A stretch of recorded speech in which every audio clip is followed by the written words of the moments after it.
Honourable member for Halifax. Mais les conservateurs pensent que la meilleure façon de lutter contre les changements climatiques, c'est faire de la publicité aux États-Unis pour promouvoir Keystone.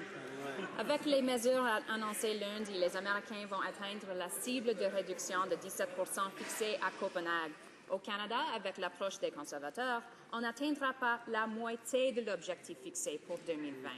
Sans effort du secteur pétrolier et gazier, on ne va pas y arriver. Quand connaîtrons-nous leur cible? Minister de l'Environnement. Thank you, Mr. Speaker. Mr. Speaker, we welcome the move from the United States, and I'd say it's about time.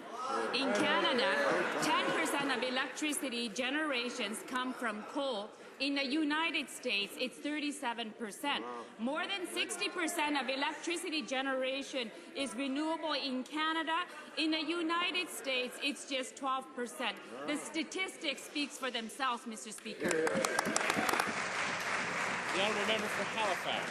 Conservatives have gotten ignoring everyone who disagrees with them down to a fine art because they aren't listening to Canadians who want action on climate change. They're turning a deaf ear on our U.S. neighbours who are taking action on their biggest greenhouse gas emitters. And instead of regulating emissions from Canada's biggest emitters in the oil and gas sector, this government gives them billions in subsidies. The numbers don't lie, Mr. Speaker. So will Conservatives stop ignoring science, stop ignoring Canadians, and finally introduce rigorous greenhouse gas regulations for the oil and gas sector? The